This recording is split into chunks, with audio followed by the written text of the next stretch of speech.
الشيطان الرجيم. بسم الله الرحمن الرحيم. ياسين والقرآن الحكيم إنك لمن المرسلين على صراط مستقيم تنزيل العزيز الرحيم لتنذر قوما ما أنذر آباؤهم فهم غافلون لقد حق القول على أكثرهم فهم لا يؤمنون إنا جعلنا في أعناقهم أغلالا فهي إلى الأذقان فهم مقمحون وجعلنا من بين أيديهم سدا ومن خلفهم سدا فأغشيناهم فهم لا يبصرون وسواء عليهم أأنذرتهم أم لم تنذرهم لا يؤمنون إنما تنذر من اتبع الذكر وخشي الرحمن بالغيب فبشره بمغفرة وأجر كريم إنا نحن نحيي الموتى ونكتب ما قدموا وآثارهم وكل شيء أحصيناه في إمام مبين واضرب لهم مثلا أصحاب القرية إذ جاءها المرسلون إذ أرسلنا إليهم اثنين فكذبوهما فعززنا بثالث فقالوا إنا إليكم مرسلون قالوا ما أنتم إلا بشر مثلنا وما أنزل الرحمن من شيء إن أنتم إلا تكذبون قالوا ربنا يعلم إنا إليكم لمرسلون وما علينا إلا البلاغ المبين قالوا إنا تطيرنا بكم لئن لم تنتهوا لنرجمنكم وليمسنكم منا عذاب أليم قالوا طائركم معكم أئن ذكرتم بل أنتم قوم مسرفون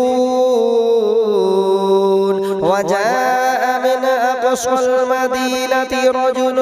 يسعى قال يا قوم اتبعوا المرسلين اتبعوا من لا يسألكم أجرا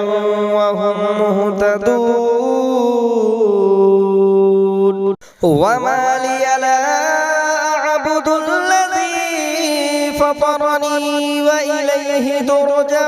ترجعون أأتخذ من دونه آلهة إن يردني الرحمن بضر لا تغن عني شفاعتهم شيئا ولا ينقذون إني إذا لفي ضلال مبين إني آمنت بربكم فاسمعون قيل ادخل الجنة قال يا ليت قومي يعلمون بما غفر لي ربي وجعلني من المكرمين وما أنزلنا على قومه من بعد بعده من جند من السماء وما كنا منزلين إن كانت إلا صيحة واحدة فإذا هم خامدون يا حسرة على العباد ما يأتيهم من رسول إلا كانوا به يستهزئون ألم يروا كم أهلكنا قبلهم من القرون أنهم إليهم لا يرجعون وإن كل لما جميع لدينا محضرون وآية لهم الأرض الميتة أحييناها وأخرجنا منها حبا فمنه يأكلون وجعلنا فيها جنات من نخيل وأعناب وفجرنا فيها من العيون ليأكلوا من ثمره وما عملته أيديهم أفلا يشكرون سبحان الذي خلق الأزواج كلها مما تنبت الأرض ومن أنفسهم ومما لا يعلمون وآية لهم الليل نسلخ منه النهار فإذا هم مظلمون والشمس تجري لمستقر لها ذلك تقدير العزيز العليم والقمر قدرناه منازل حتى عاد كالعرجون القديم لا الشمس ينبغي لها أن تدرك القمر ولا الليل سابق النهار وكل في فلك يسبحون وآية لهم أنا حملنا ذريتهم في الفلك المشحون وخلقنا لهم من مثله ما يركبون وإن نشأ نغرقهم فلا صريخ لهم ولا هم ينقذون إلا رحمة منا ومتاعا إلى حين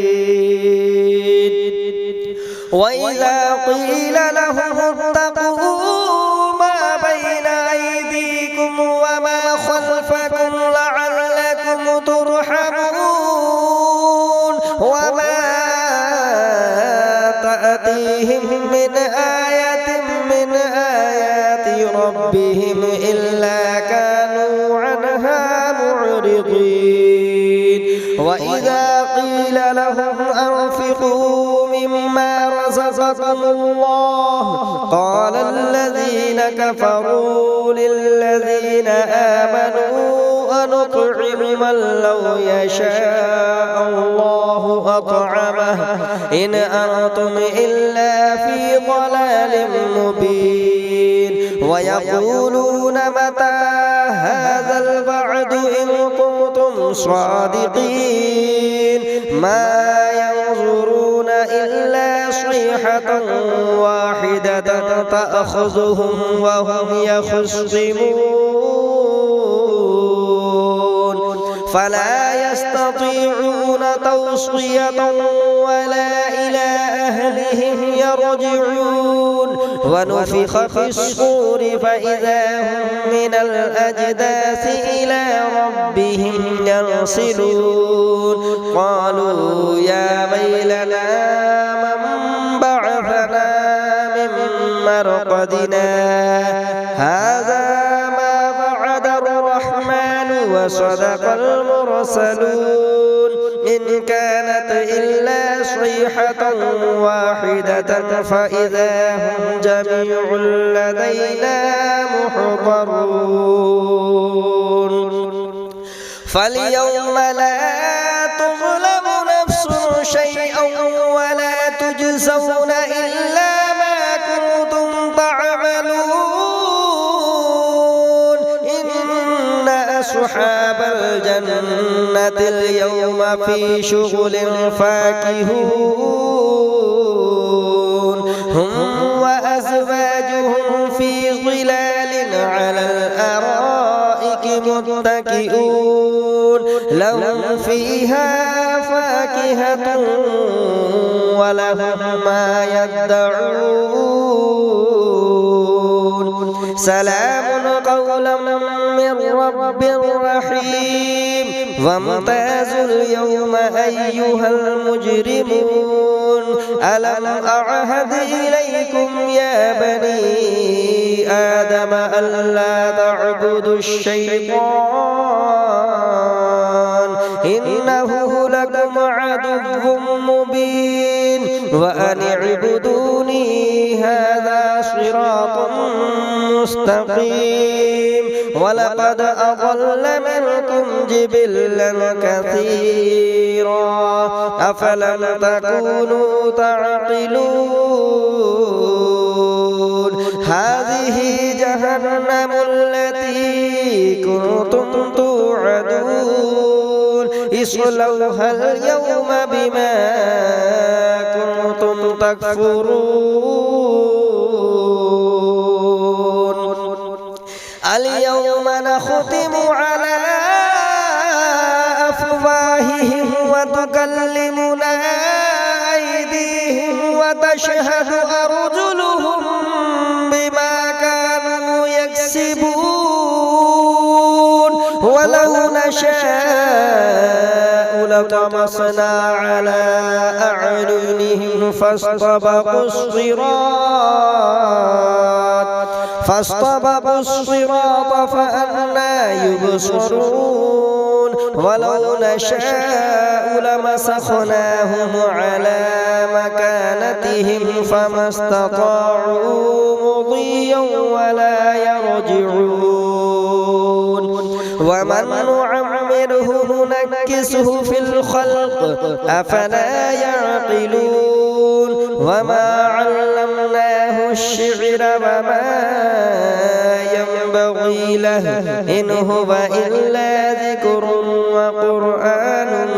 مبين لينذر من كان حيا ويحق القول على الكافرين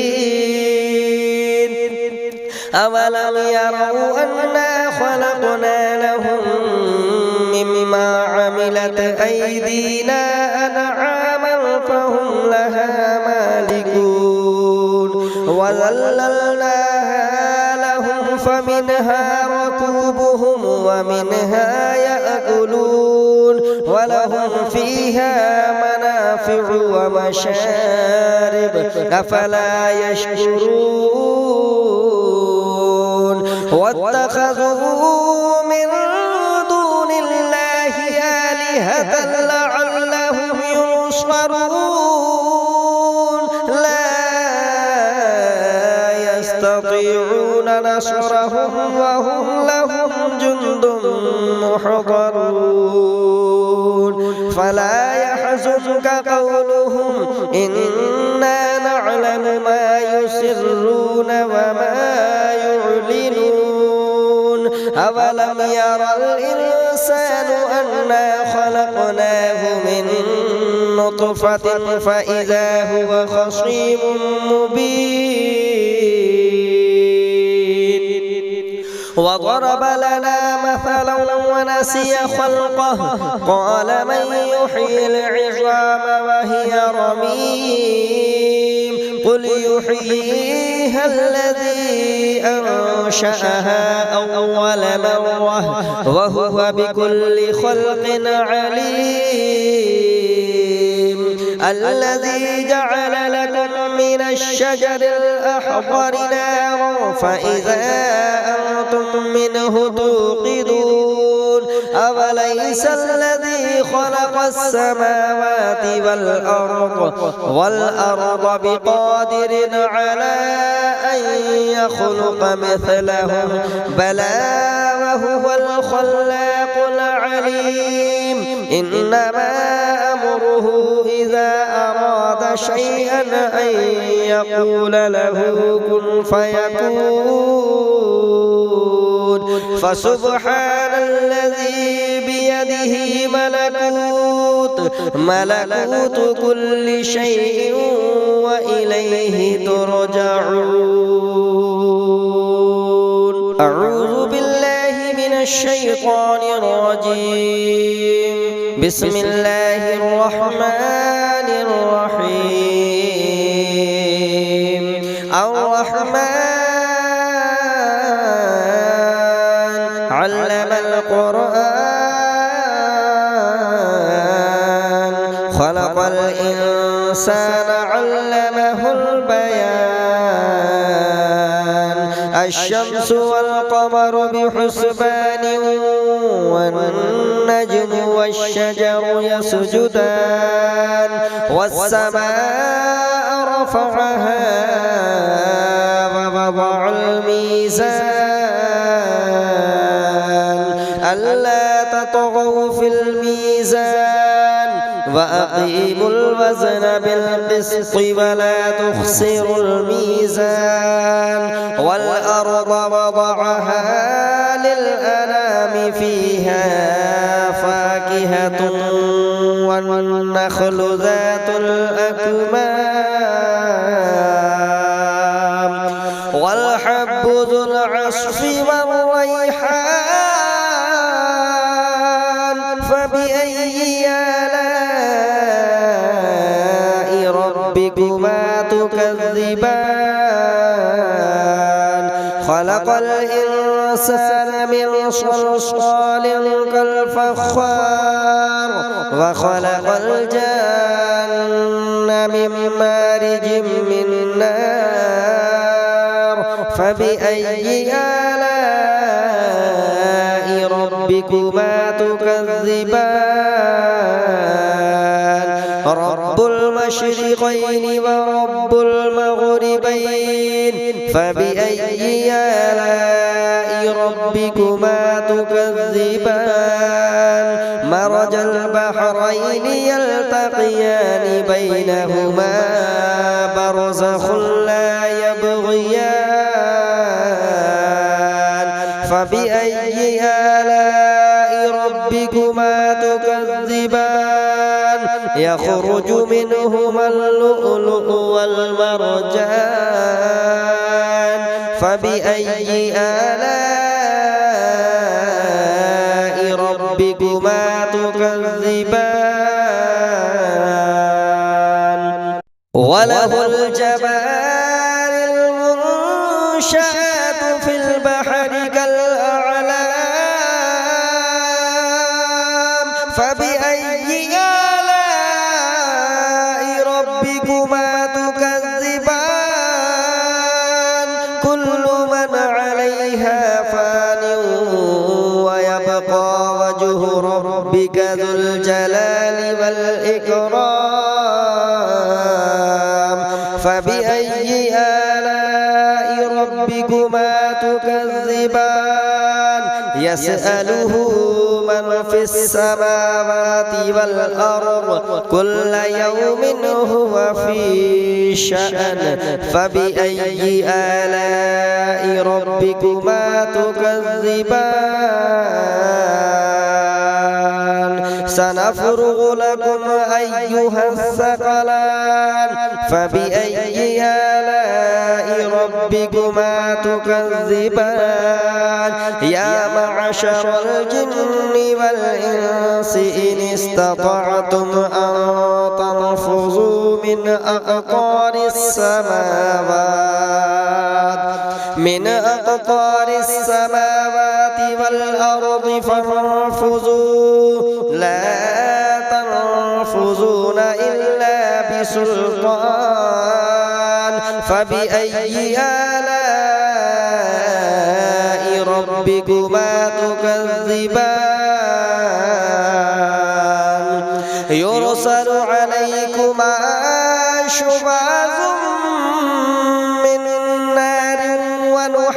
نعاس فلا تنتصران فبأي آلاء ربكما تكذبان فإذا انشقت السماء فكانت وردة كالدهان فبأي آلاء ربكما تكذبان فيومئذ لا يسأل عن ذنبه إنس ولا جان فبأي آلاء ربكما تكذبان يعرف المجرمون بسيماهم فيؤخذ بالنواصي والأقدام فبأي آلاء ربكما تكذبان هذه جهنم التي يكذب بها المجرمون يطوفون بينها وبين حميم آن فبأي آلاء ربكما تكذبان ولمن خاف مقام ربه جنتان فبأي آلاء ربكما تكذبان ذواتا أفنان فبأي آلاء ربكما تكذبان فيهما عينان تجريان فبأي آلاء ربكما تكذبان فيهما من كل فاكهة زوجان فبأي آلاء ربكما تكذبان متكئين على فروش بطائنها من استبرق وجنى الجنتين دان فبأي آلاء ربكما تكذبان فيهن قاصرات الطرف لم يطمثهن إنس قبلهم ولا جان فبأي آلاء ربكما تكذبان كأنهن الياقوت والمرجان فبأي آلاء ربكما تكذبان هل جزاء الإحسان إلا الإحسان فبأي آلاء ربكما تكذبان ومن دونهما جنتان فبأي آلاء ربكما تكذبان مدهامتان فبأي آلاء ربكما تكذبان فيهما عينان نضاختان فبأي آلاء ربكما تكذبان فيهما فاكهة ونخل ورمان فبأي آلاء ربكما تكذبان فيهن خيرات حسان فبأي آلاء ربكما تكذبان حور مقصورات في الخيام فبأي آلاء ربكما تكذبان لم يطمثهن إنس قبلهم ولا جان فبأي آلاء ربكما تكذبان متكئين على رفرف خضر وعبقري حسان فبأي آلاء ربكما تكذبان تبارك اسم ربك ذو الجلال والإكرام صدق الله العظيم. أعوذ بالله من الشيطان الرجيم. بسم الله الرحمن الرحيم. الله لا إله إلا هو الحي القيوم لا تأخذه سنة ولا نوم له ما في السماوات وما في الأرض من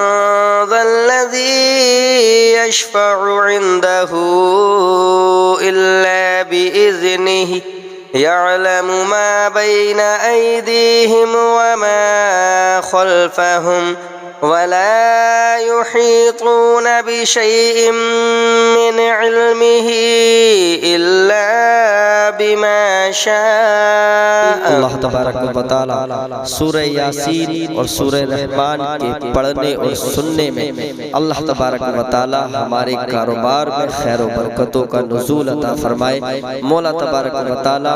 ہمارے دکان میں ہمارے مکان میں برکتوں کا نزول فرمائے. تمام زمینی اور آسمانی آفات و بلیات سے حفاظت عطا فرمائے. اللہ تبارک و تعالی